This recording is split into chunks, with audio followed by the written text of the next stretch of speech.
Over the years, I've only felt compelled to rewatch two Olympic opening ceremonies. One is the 2008 Beijing Olympics opening ceremony, and the other is today's Paris opening ceremony. From the elegant accordion player on the Seine River to the performers dancing on the bridge and pushing hotel luggage carts, even the stage where international superstar Lady Gaga performed Cabaret was so exquisite. Just around a corner on the Seine River bank, Gaga probably has never performed on such a small stage before, with the band next to her performing under the base of old walls. The sacred flame made its entrance from a dark sewer on a small wooden boat, paying homage to the Phantom of the Opera. At that time, many comments in social circles joked that those who knew it was the Olympic Flames entrance mistook it as refugees from somewhere escaping on a small boat. Filled with a sense of economy, yet it's this feeling of relaxation, freedom, and even thriftiness. That's the tone of this opening ceremony, integrating the entire city as a stage into the ceremony. And under this grassroots team feeling, there's also a nice crossover, like the crossover with Assassin's Creed. This scene is so classic, players who have played Assassin's Creed are extremely excited. Performers adding parkour on historical buildings in Paris, as seen in French literature with mysterious masked figures like the Man in the Iron Mask and the Phantom of the Opera, culminating in a leap of faith over the Seine River.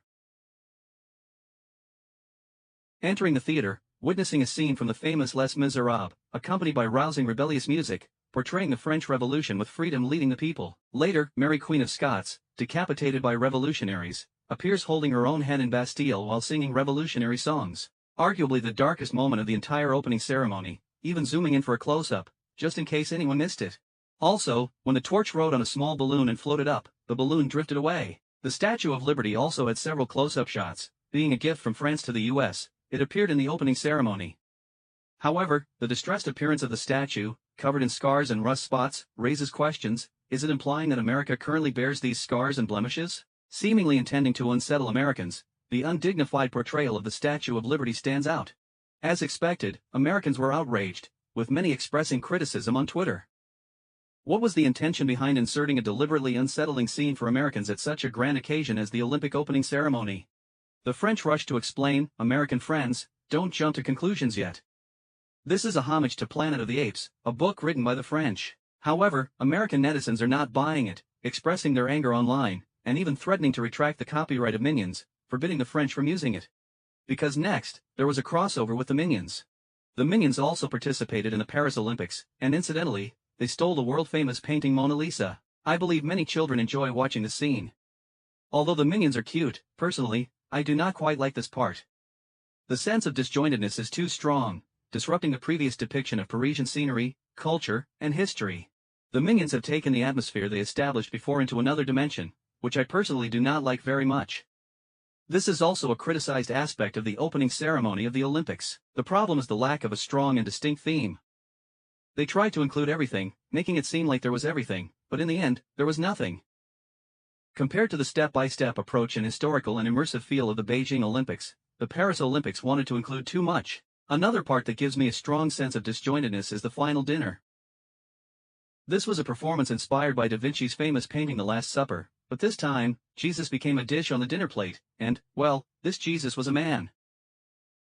When the lid was lifted, Christians all over the world were at a loss for words. What's even more ruthless is that behind blue Jesus at the table, there is a row of politically correct figures standing next to it. In the spotlight stands a plump beauty, next to her is a dark-skinned beauty, and behind them are the LGBTQ+ groups. They all become the stage next to the dining table, where various models show their outfits.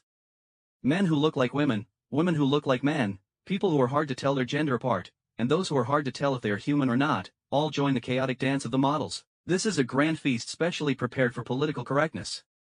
The main dish is blue Jesus, and the guests are a group of politically correct people who do not oppose anything, be it homosexuality, bisexuality, animal love, goat love, or alien love. Perhaps it's not appropriate to blatantly stuff food into someone's mouth like that.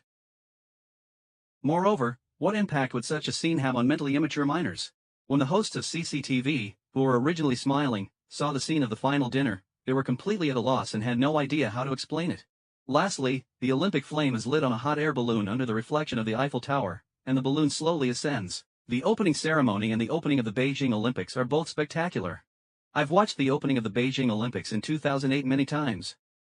It's the epitome of Chinese performance, beauty, and grandeur. It features many unforgettable grand scenes, where many individuals perform like one person, with the same voice, the same movements, even the same height and expressions of the actors, portraying the ultimate collectivism. And the opening of the Paris Olympics, as I mentioned above. It is like a massive grassroots troupe, with a casual and inexpensive vibe, where some performances seem a bit chaotic. It's like walking into a park and seeing someone playing Diabolo, someone writing calligraphy, someone playing the saxophone, someone playing the violin. That's the feeling. Accompanied by this relaxed atmosphere, the artistic programs of the opening ceremony appear one by one. I am not debating who is right or wrong here. This is a full display of two different cultures, with no right or wrong.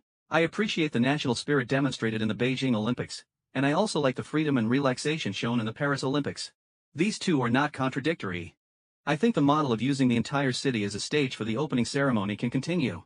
In the 2028 Los Angeles Olympics, let's not hold it in the venues. Instead, turn the whole of Los Angeles into a stage, fully showcasing the authentic culture of Los Angeles. The 2032 Brisbane Olympics in Australia will also showcase a true Oceania cultural experience. There's nothing wrong with showing the world a different kind of Olympics. After all, you can't do worse than Tokyo Olympics opening ceremony.